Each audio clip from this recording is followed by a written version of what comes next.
अब है शब्दों का वर्गीकरण रूप या प्रयोग के आधार पर। इस आधार पर भी शब्द दो प्रकार के हैं, एक है विकारी शब्द और दूसरा अविकारी शब्द। तो सबसे पहले हम देख लेते हैं विकारी शब्द। विकारी शब्द क्या होते हैं? वे शब्द जिन शब्दों का वाक्य में प्रयोग के समय लिंग, वचन, कारक या काल के आधार पर जिन शब्दों में परिवर्तन आ जाता है वे क्या कहलाते हैं? विकारी शब्द कहलाते हैं। तो इन शब्दों की श्रेणी में संज्ञा शब्द, सर्वनाम शब्द, विशेषण और क्रिया शब्द आते हैं। एक एक इनका उदाहरण देख लेते हैं। जैसे संज्ञा शब्द, संज्ञा शब्द जैसे बच्चा, एक बच्चा, बच्चा से बच्चे,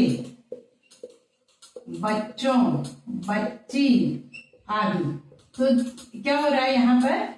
इस शब्द में, बच्चा शब्द में परिवर्तन आ रहा है। तो जिन शब्दों में परिवर्तन आता है वे क्या कहलाते हैं? विकारी शब्द कहलाते हैं। ऐसे ही एक उदाहरण हम सर्वनाम का देखते हैं। सर्वनाम शब्द जैसे मैं से मेरा, मुझे, मैंने आदि।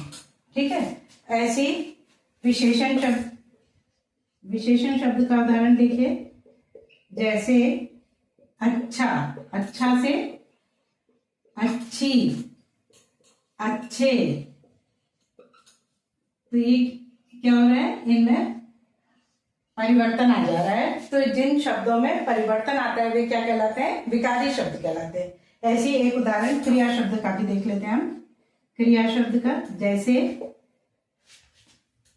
आना, आना से आए, आया आदि। तो विकारी शब्द क्या होते हैं? जिन शब्दों के मूल रूप में परिवर्तन आ जाता है वे विकारी शब्द कहलाते हैं। और इन शब्दों की श्रेणी में आते हैं संज्ञा, सर्वनाम, विशेषण और क्रिया शब्द। अब है अविकारी शब्द। अविकारी शब्द क्या होते हैं? वे शब्द जिन शब्दों के मूल रूप में कोई परिवर्तन नहीं आता है। लिंग, वचन, कारक या काल के आधार पर जिन शब्दों में कोई परिवर्तन नहीं आता वे अविकारी शब्द कहलाते हैं। जैसे इन शब्दों की श्रेणी में आते हैं क्रिया विशेषण शब्द। कौन कौन से शब्द आते हैं? क्रिया विशेषण शब्द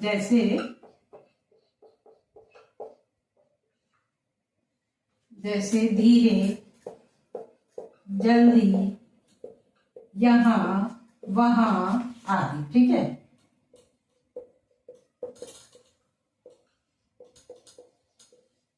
और आते हैं इसमें संबंध बोधक शब्द।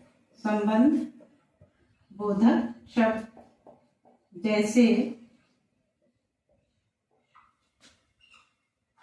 में, पर, के सामने,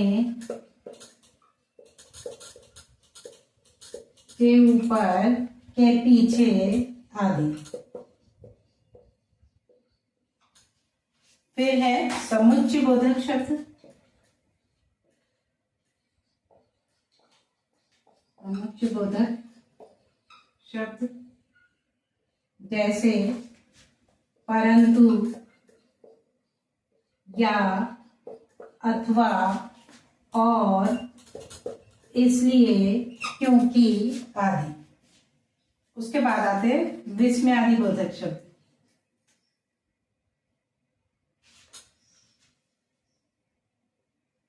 विस्मय आदि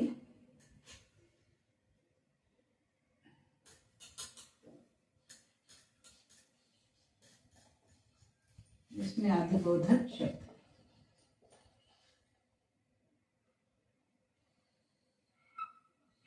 जैसे हाय, वाह,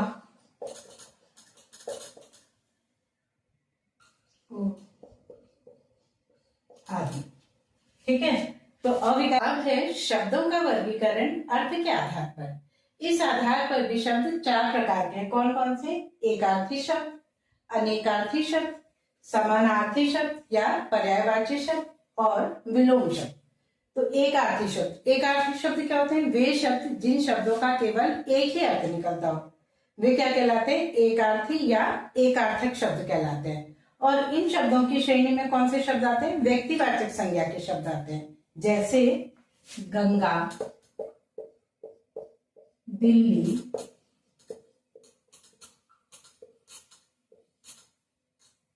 राधा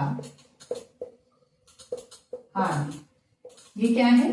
एकार्थी शब्द है, इनके एक ही अर्थ निकलते हैं। उसके बाद है अनेकार्थी शब्द। अनेकार्थी शब्द भी होते हैं जब एक शब्द के अनेक अर्थ निकले तो वे क्या कहलाते हैं? अनेकार्थी शब्द कहलाते हैं। इसका उदाहरण भी देखते हैं, जैसे कर।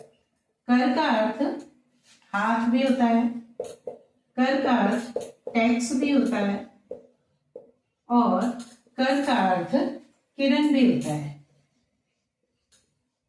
तो यहाँ क्या हो रहा है?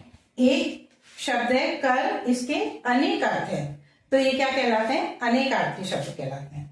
उसके बाद आता है समानार्थी या पर्यायवाची शब्द। समानार्थी शब्द क्या हुए? वे शब्द जो कि समान अर्थ देने वाले हो, तो वे क्या कहलाते हैं? समानार्थी शब्द कहलाते हैं। जैसे फूल। फूल को पुष्प भी कहते हैं, कुसुम भी कहते हैं, और सुमन भी कहते हैं।